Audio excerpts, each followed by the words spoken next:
신약성경 188면입니다. 사도행전 2장 14절로 36절. 오늘 우리에게 주시는 계시의 말씀을 우리 온 성도들 다 같이 함께 봉독합니다. 베드로가 11사도와 함께 서서 소리를 높여 이르되 유대인들과 예루살렘에 사는 모든 사람들아, 이 일을 너희로 알게 할 것이 내 말에 귀를 기울이라. 때가 제3신이 너희 생각과 같이 이 사람들이 취하는 것이 아니라 이는 곧 선지자 요엘을 통하여 말씀하신 것이니 일러스되 하나님이 말씀하시기를 말세 내가 내 영을 모든 육체에 부어주리니 너의 자녀들은 예언할 것이요 너의 젊은이들은 환상을 보고 너희 늙은이들은 꿈을 꾸리라. 그때 내가 내 영을 내 남종과 여종에게 부어주리니 그들이 예언할 것이요 또 내가 위로 하늘에서는 기사를 아래로 땅에서는 징조를 베풀으니 곧 피와 불과 연기로다. 주의 크고 영화로운 날이 이르기 전에 해가 변하여 어두워지고 달이 변하여 피가 되리라. 누구든지 주의 이름을 부르는 자는 구원을 받으리라 하였느니라. 이스라엘 사람들아, 이 말을 들으라. 너희도 아는 바와 같이 하나님께서 나사렛 예수로 큰 권능과 기사와 표적을 너희 가운데서 베푸사 너희 앞에서 그를 증언하셨느니라. 그가 하나님께서 정하신 뜻과 미리 하신 대로 내준 바 되었거늘 너희가 법 없는 자들의 손을 빌려 못 박아 죽였으나 하나님께서 그를 사망의 고통에서 풀어 살리셨으니 이는 그가 사망에 매여 있을 수 없음이라. 다윗이 그를 가르쳐 이르되 내가 항상 내 앞에 계신 주를 배웠으며 나로 요동하지 않게 하기 위하여 그가 내 우편에 계시도다. 그러므로 내 마음이 기뻐하였고 내 혀도 즐거워했으며 육체도 희망에 거하리니 이는 내 영혼을 음부에 버리지 아니하시며 주의 거룩한 자로 썩음을 당하지 않게 하실 것이미로다. 주께서 생명의 길을 내게 보이셨으니 주 앞에서 내게 기쁨이 충만하게 하시려다 하였으므로 형제들아, 내가 조상 다윗에 대하여 다음대에 말할 수 있노니 다윗이 죽어 장사되어 그 묘가 오늘까지 우리 중에 있도다. 그가 선지자라 하나님이 이미 맹세하사 그 자손 중에서 한 사람을 그 위에 앉게 하리라 하심을 알고 미리 본고로 그리스도의 부활을 말하되 그가 음부에 버림이 되지 않고 그의 육신이 썩음을 당하지 아니하리라 하더니 이 예수를 하나님이 살리신지라. 우리가 다 이 일의 증인이로다. 하나님이 오른손으로 예수를 높이시며 그가 약속하신 성령을 아버지께 받아서 너희가 보고 듣는 이것을 부어주셨느니라.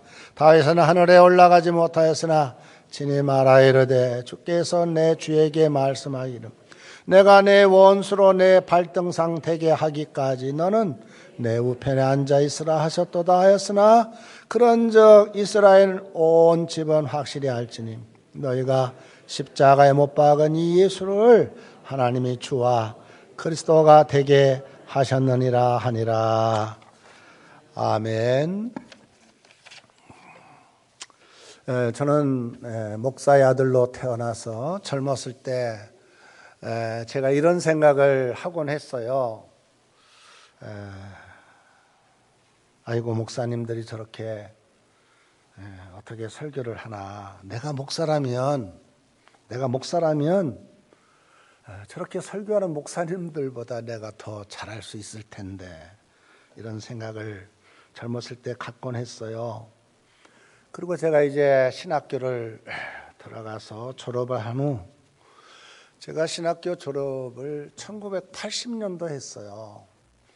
1980년도에 신학교를 졸업하고 제가 제일 먼저 전도사로 부임한 곳이 서울대학 앞에 있는 서울 봉일 성결교회라는 그 교회에 제가 교육 전도사로 이렇게 부임을 했는데 그때 연로하신 목사님이 장전도사 오늘 오후에 이번 주에 설교하게 그래가지고 이제 한 주간 동안 설교를 준비해서 제 나름대로는 아주 이건 완벽한 설교다, 퍼펙트 프리칭 아주 완벽한 설교다 하고 제가 강단에 올라갔어요. 근데 이게 웬일이에요? 앞이 캄캄합니다. 원고 그렇게 원고를 달달 뱉어도 원고 하나 보이지 않습니다. 입에 침이 마릅니다. 눈앞이 캄캄합니다. 그때 성도라고 봐야 한 40-50명 모였는데, 오후 예배에 어른들 노인들만 모였는데도요. 제가요, 이야, 설교라는 게 이게 참 보통 아니구나, 이런 생각을 제가 가지면서 그때 이후로부터 제가 다른 목사님들의 그런 설교 뭐 잘한다 못한다 이런 평가를 제가 내리지 않게 되었어요. 제가 서두에 이 말씀을 드린 것은 오늘 이 베드로의 첫 설교가 나와요. 베드로는 그 앞에 누구 앞에 설교합니까? 지금 예수님을 십자가에 못 박은 유대인들 앞에서 자기도 지금 잘못하다가 예수처럼 십자가에 못 박힘을 당하지 않을까 하는 이런 두려움에 꽉 차 있는 가운데서도 베드로가 설교를 하는데, 여러분, 베드로는 저처럼 신학교 나오지도 않았어요. 공부한 바도 없어요. 그런데 어쩌면 그렇게 베드로는 아주 완벽한 정말 이런 복된 설교를 했을까? 다름 아니라 베드로의 인간의 머리로 나온 설교가 아니라 정말 성령의 이끌림을 받은 설교를 통해서 그 유대인들 그들 앞에 당당하게 아주 감동적인 이런 설교를 하게 된 것을 보고 저는요, 설교라는 건 물론 인간의 지혜로 이렇게 만들 수는 있지만, 그러나 설교는 성령의 역사와 감동하심이 없이는 이건 미사여구 쓰고 말 아무리 잘해봐야 이게 아무런 감동이 없는 설교구나 하는 생각을 그때부터 갖게 됐습니다. 자, 여러분, 베드로가 성령의 이끌림을 받아서 설교했을 그 당시 오순절이죠. 수많은 사람들이 여러 지역에서 예루살렘에 모였는데요. 모두 자신들이 태어난 곳의 언어로 베드로와 제자들이 하는 말을 듣고, 여러분, 아니 베드로가 어떻게 설교할 때 그 무식한 베드로가 설교하는데 우리에게 들리는 말로는 자기 나라 말로 성령의 영감을 통해서 이렇게 들리니 말이죠. 여러분, 이거 인간의 이해할 수가 없는 것이죠. 그래서 이 말을 듣고 있던 유대인들이 뭐라고 말합니까?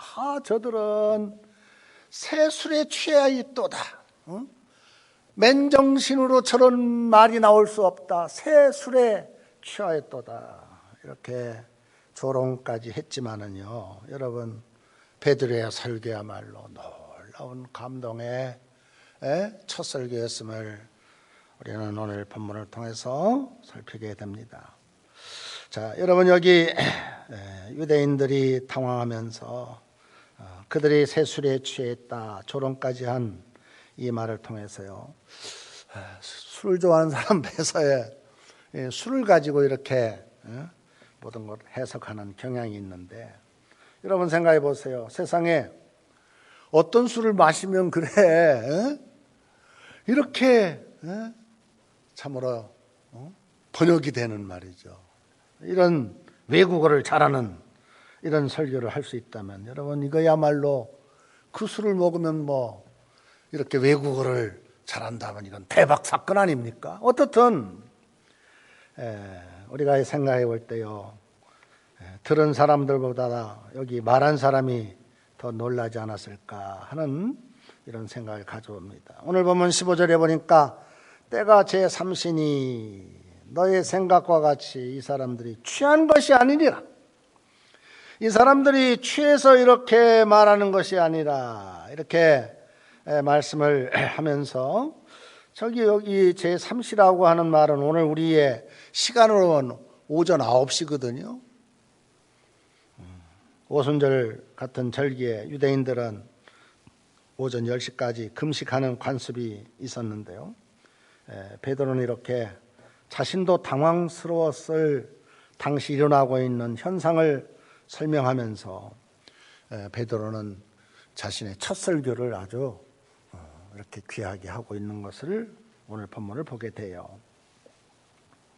베드로는 당시 일어나고 있는 현상을 요엘 선지자를 통한 하나님의 말씀으로 이렇게 설명하기 시작하죠. 오늘 보면 17절 18절에 보면 하나님이 말씀하기를 말세에 내가 내 영을 모든 육체에 부어주리니 너희 자녀들은 예언할 것이요 너희의 젊은이들은 환상을 보고 너희 늙은이들은 꿈을 꾸리라.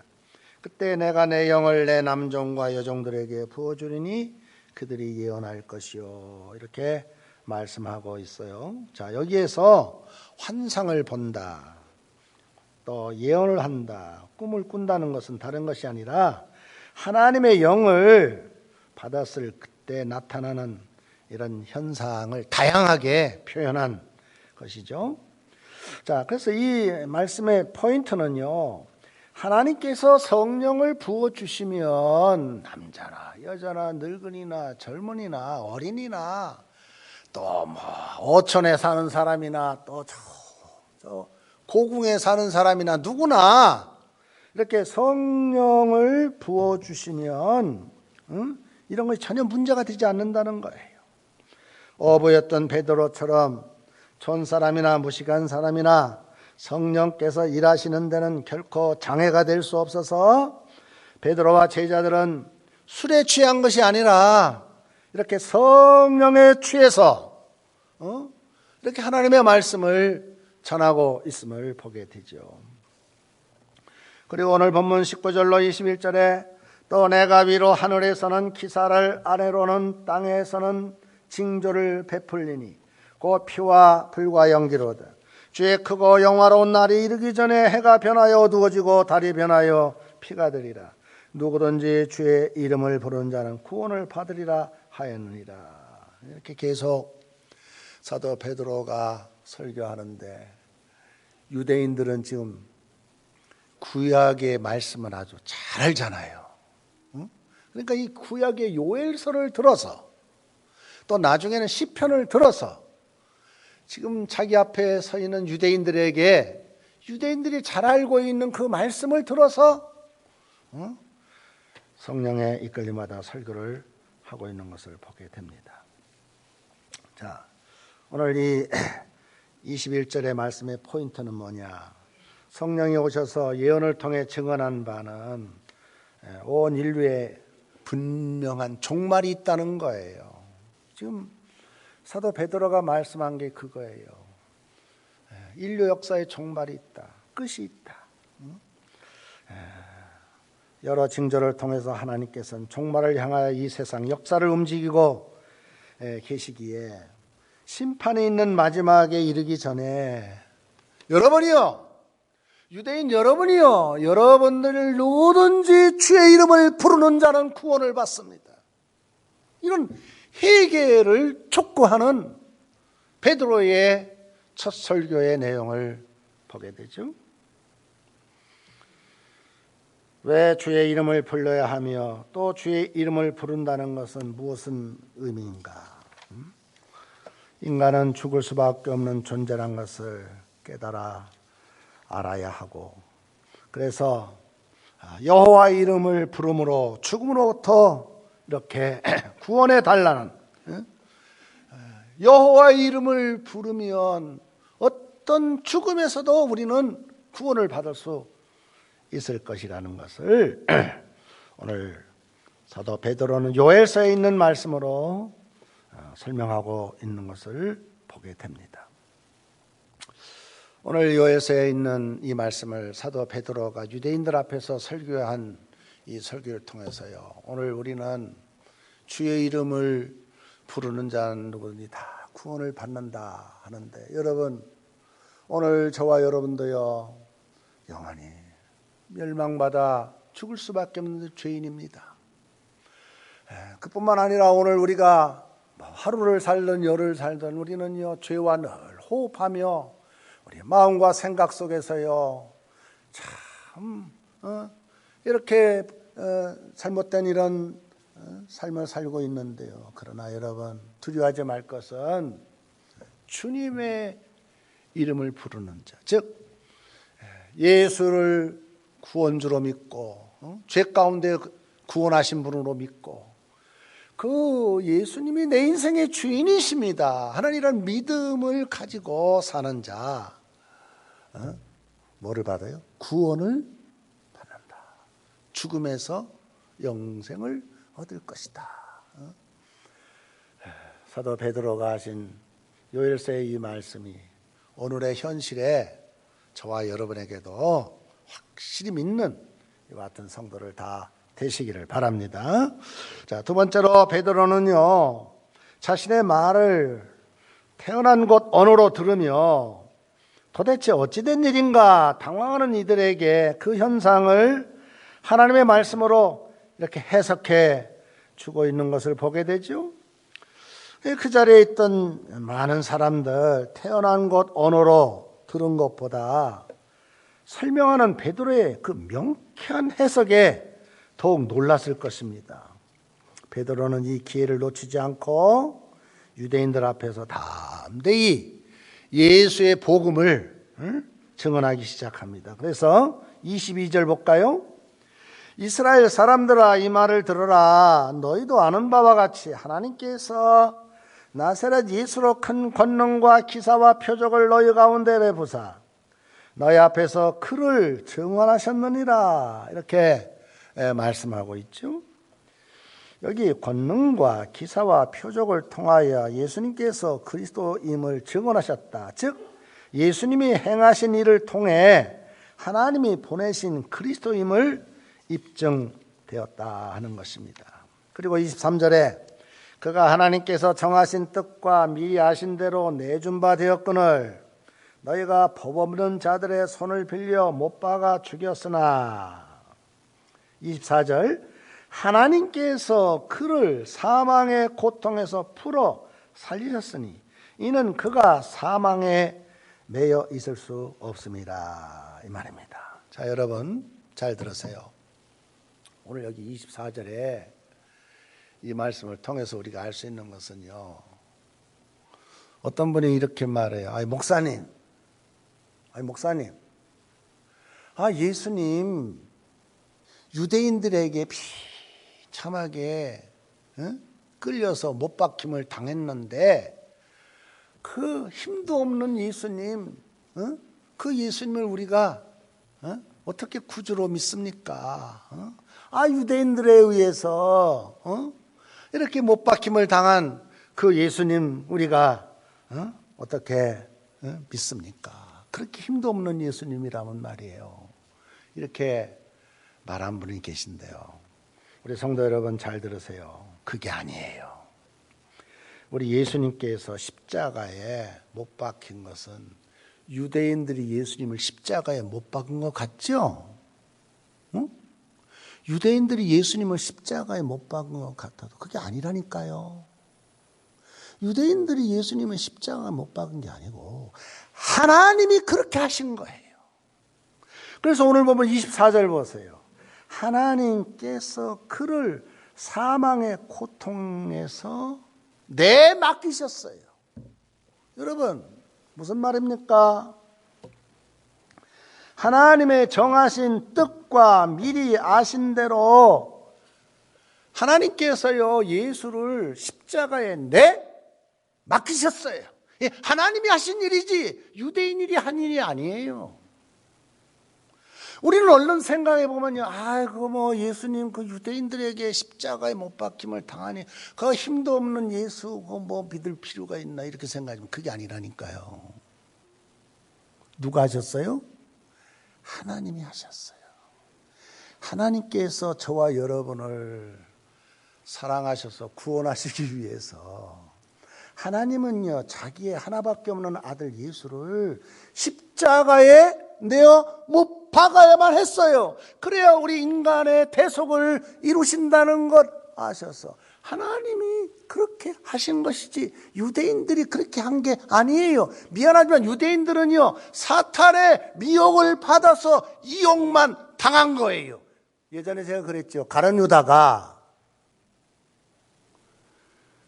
사탄의 미혹 받아서, 그게 미혹을 받아서 그런 짓 한 것처럼요, 유대인들이 그런 짓 한 것이란 말이에요. 뭐를 말합니까? 하나님이 예수를 십자가에 못 박았지, 이게 하나님이 하신 일이란 말이죠. 왜? 저와 여러분을 어떻게 하기 위해서? 구원 이루기 위해서. 지금 베드로가 한 말씀이 바로 핵심이 그거예요. 너희들이 예수를 십자가에 못 박은 것 같지만 그게 아니다. 죄 없고 법 없는 예수가 십자가 못 박힌 거지 하나님이 하신 것이니. 그러니 유대인들이요, 여러분들이 이제 여러분들의 잘못을 깨닫고 뉘우치고 주님을 부르기만 하면 여러분은 구원받고 여러분은 하나님의 자녀가 될 수 있다오. 이렇게 지금 베드로가 설교하고 있는 거예요. 우리 성도 여러분, 오늘 우리는 이 요엘서의 말씀을 가지고 베드로가 설교한 이 말씀을 통해서 모든 일은 다 하나님께서 예수 그리스도를 이 땅에 보내셨고 그를 십자가에 죽도록 내어 맡기셨고 또한 그를 사망으로부터 살리신 거, 이게 다 누가 하신 거예요? 하나님이 하신 것이다. 유대인들 너희들이 한 것 같지만, 너희들은 미안하지만 사탄의 미혹을 받아서 꼬임을 받아서 그렇게 이용당한 것뿐이지, 이게 다 배후에 하나님의 역사라는 것을 말씀하고 있어요. 자, 그러면서요, 사도 베드로는 예수님이 부활하셨다는 것을 더욱 입증하기 위해서 다윗의 시편 16편 10절을 다시 인용하고 있어요. 왜냐하면 지금 유대인들은요, 너무나도 다윗의 이 시편을 맨날 노래하고 다니니까 너무나도 잘 알잖아요. 그러니까 그들이 잘 알고 있는 그 내용을 가지고 지금 베드로가 이렇게 설교하는 거예요.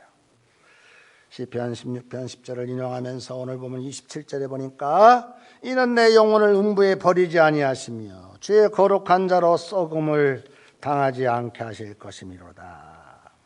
다윗은 하나님께서 내 후손에서 메시아가 올 것이라는 예언을 받아서 다윗은 앞으로 오실 메시아를 미리 보고 알고 믿어서 주의 거룩한 자, 즉 자신의 후손으로 오실 메시아는 썩음을 당하지 않을 것이기에 그분께서 자신의 생명을 지켜주실 것을 믿었던 거예요.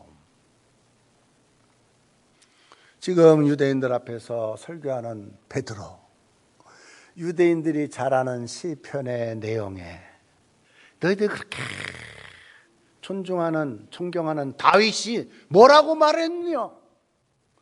다윗이 말씀한 그 말씀을 가지고 이는 내 영혼을 음부에 버리지 아니하시며 주의 거룩한 자로 썩음을 당하지 않게 하실 것이미로다. 이렇게 지금 말씀하면서요, 베드로가 시편 16편 10절을 이렇게 재해석한 걸 보게 되죠. 그러면서 31절에 미리 본고로 그리스도의 부활을 말하되 그가 음부에 버림이 되지 않고 그의 육신이 썩음을 당하지 아니하리라 하더니 그랬어요. 지금요, 다윗이 고백한 그 고백을 베드로가 유대인들에게 말하면서 육신이 썩음을 당하지 아니하리라. 자, 다 따라서 합시다. 그의 육신이 썩음을 당하지 아니하리라. 자, 그의 육신이 썩음을 당하지 않는다 할 때 그가 누구예요? 바로 다윗에게 주신 말씀인데, 다윗의 후손을 통해서 예수가 나온다는 것을 지금 다윗은 알고 있거든요. 그래서 고백하고 있는 거거든요. 그러면서 그의 육신에 썩음을 당하지 아니하리라. 아까 제가 일부 예배 때 설교하고 내려가는데 어떤 분이 그래요. 목사님, 자기는 그런 오해를 하게 됐다는 거예요. 어떤 오해냐면은, 왜 우리가 죽으면 화장하잖아요. 어? 여러분 화장하잖아요. 아니면 묘에 이렇게 우리 시체를 묻던가. 그러면 다 썩음을 당하는데, 아니 썩음을 당하지 아니하리라 이 말씀을 가지고 이제 자기가 생각하는데, 근데 목사님 어떻게 부활이 되느냐고 말이지. 다 썩어 없어지는데, 다 잿더미가 돼가지고 다 휘날리고 없어질 텐데. 여러분, 그래서 제가 그렇게 설명했어요. 우리 청년이 그렇게 생각할 수 있지만, 잘 들어서 청년, 우리 하나님은 어떤 하나님이냐면 무에서 유를 창조하신 하나님, 없는 가운데서도 있게 하신 하나님인데, 아니 우리 육체가 화장되어서 다 없어진다 할지라도 천국에서 더 영화로운 몸으로 우리가 다시 주님을 만난다고 그랬는데, 그러니 우리가 인간의 지혜로는 그게 이해가 안 된다 할지라도요, 하나님은 전지전능한 능력의 하나님이라는 걸 믿고 그러면은요 우리는 모든 것을 다 이해할 수 있다고 제가 이렇게 설명해 줬어요. 여러분, 오늘 여기 베드로가 설교한 이 말씀 통해서 오늘 저와 여러분이 꼭 하나 기억할 것은요, 참 그의 육신이 썩음을 당하지 아니하리라, 이렇게 다윗 자신에 대해서 말한 것이긴 하지만, 그러나 그것보다도 더 베드로가 설명한 것은 장차 오실 예수 그리스도 부활에 대한 확실한 설명을 한 것이라는 것을 오늘 본문은 우리에게 말씀하고 있어요. 자, 그래서 저와 여러분은요, 이 부활의 시즌을 맞아서 우리가 꼭 하나 기억할 것은요, 예수님의 부활을 나의 부활로 믿고 이렇게 살아가면 아무리 현실이 어렵고 힘들다 할지라도요, 여러분 결코 낙심하지 않아. 우리가 잘 아는 말씀 있죠. 요한복음 11장 25절로 26절에 우리 한번 다 같이 한번 읽어볼까요? 시작. 예수께서 이르시되 나는 부활이요 생명이니 나를 믿는 자는 죽어도 살겠고 무로 살아서 나를 믿는 자는 영원히 죽지 아니하리니 이것을 내가 믿느냐. 아멘.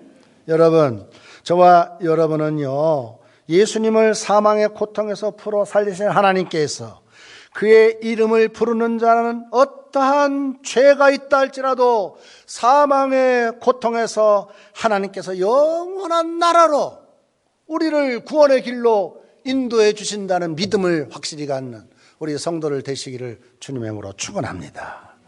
우리가 이 땅에서 죽어 썩음을 당하겠지만, 그러나 영원히 사라지지 않는 이유는 우리가 예수를 믿고 그 이름을 부르기 때문에 그런 거예요.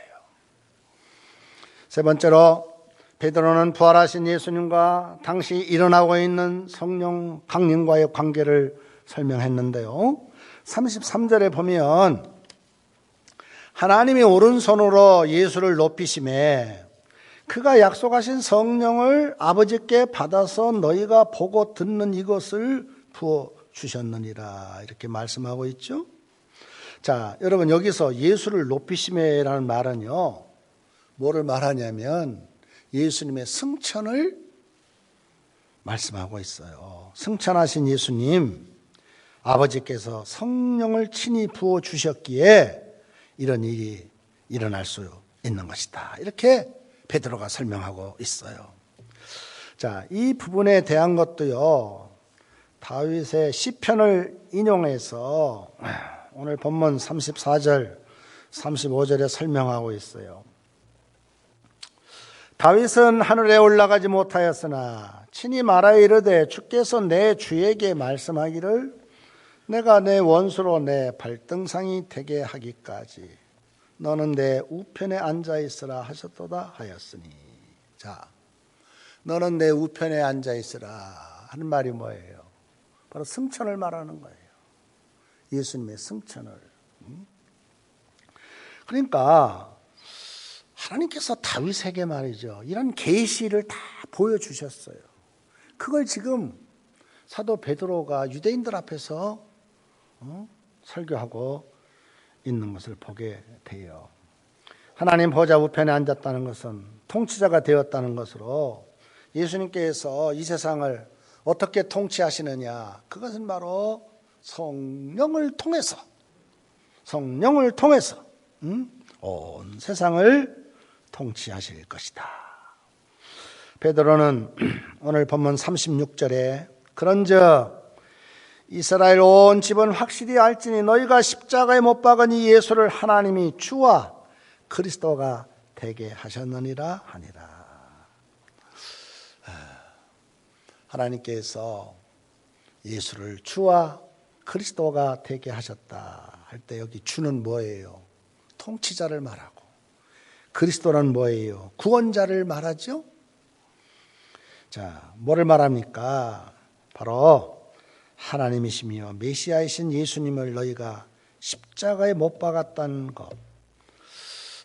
물론 행동한 것으로 보면 큰 죄이긴 하지만, 그러나 너희들이 주의 이름을 부르기만 하면, 즉 주님을 구주로 믿고 또 주님을 정말 내 인생의 주인으로 모시고 살기만 하면 너희들은 회개함으로 얼마든지 구원의 반열에 들어설 수 있다 하는 점을 말씀하고 있는 것을 보게 돼요.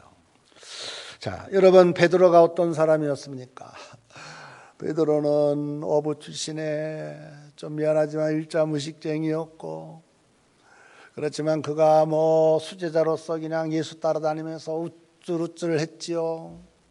근데 그의 성질이 그냥 혈기가 방자해가지고요, 그냥 혈기 부리고 그랬는데, 근데 보세요, 그가 예수님 모른다고 말이요, 3번씩 부인하고, 나 예수님 몰라, 상황 따라서 말이요, 나 예수님 몰라, 이렇게 완벽하게 예수님을 부인한 그 베드로였지만, 보세요, 베드로 성령을 받으니까요, 바로 이런 놀라운 설교를 유대인들 앞에서 겁없이 당당하게 이렇게 하고 있는 이것, 여러분, 이거 누가 하신 일입니까? 하나님께서 베드로에게 성령을 부어주시사 이런 놀라운 설교, 부활의 복음의 증인의 사명을 감당한 것입니다. 여러분, 우리는 이것을 그저 하나의 역사의 사건으로 아는 게 아니라 오늘 우리에게도 베드로와 같은, 정말 우리는 또 베드로와 같아요. 얼마나 우리가 성질이 못돼 먹었어. 내가 나를 생각하면요, 참, 나 성질 못돼 먹었어. 성질만 못돼 먹었어요. 정말 얼마나 베드로처럼요, 정말 이랬다 저랬다 말이죠. 만 가지 생각하고 하루에도 몇 번씩 이런 생각하고 사는데, 그러나 여러분, 우리도 성령을 사모하여서 성령이 내 심령 가운데 충만 임하기만 하면 얼마든지 베드로와 같이 부활의 복음의 증인으로서 당당한 믿음으로 우리도 이렇게 주의 사역을 감당할 수 있다 하는 사실을 꼭 기억하면서, 오늘 우리는 이 말씀을 보면서 이렇게 생각할 수 있어요. 성령님이 우리 안에 일하시면 뭔가 기적적이고 초자연적인 일이 일어나야 한다고만 생각할 수 있는데, 여러분, 기적적이고 초자연적인 일이 일어나야 한다 이렇게 생각하지 말아야 돼요. 왜냐하면요, 오늘의 이 사건은요, 성령 강림 때 일어난 특별한 사건인데, 근데 문제는 뭐냐면요, 오늘의 이 사건을 오늘의 현실의 우리의 상황으로 이 말씀을 해석하려고 한다면요, 다른 게 아닙니다. 우리도요, 이런 성령의 충만함을 가지고 성령의 이끌림을 받아서 우리가 담대하게 이렇게 믿음 가운데 예수 부활의 심령을 가지고 살아가기만 하면 여러분 우리가 생각한 것처럼 기사와 이적은 눈에 보이지 않는다 할지라도 말씀의 빛 가운데서 얼마든지 오늘 우리도요 현실의 어려움을 믿음으로 이겨나가면서 승리할 수 있다는 사실을 꼭 기억하시기를 바랍니다. 그래서 제가요 오늘 주보에다 칼럼을 썼는데 거기 유한진 시인이라는 시인이 쓴 내 믿음의 부활절이라는 이 유한진 시인은 서울대학교 명예 교수이신데 이분이 지금 연세 오래됐어요. 자, 이분이 쓴 이 믿음의 부활절이란 이 시가 오늘 저와 여러분의 심령이 되기를 바라면서 우리 한번 다 같이 읽어볼까요? 시작. 지난 겨울 얼어붙은 그루터기에도 새싹이 텄습니다. 말라 죽은 가지끝 굳은 티눈에서도 분홍 꽃잎 눈부시게 피어납니다. 저 하찮은 풀보기도 거듭 살려내시는 하나님, 죽음도 물리쳐 부활의 증거 되신 예수님, 깊이 잠든 나의 마음, 말라 죽은 나의 신앙도 살아나고 싶습니다. 당신이 살아나신 기적의 동굴 앞에 이슬 젖은 풀포기로 부활하고 싶습니다. 그윽한 믿음의 향기 풍겨내고 싶습니다. 해마다 기적의 증거가 되고 싶습니다. 기도합니다. 우리 아버지 하나님,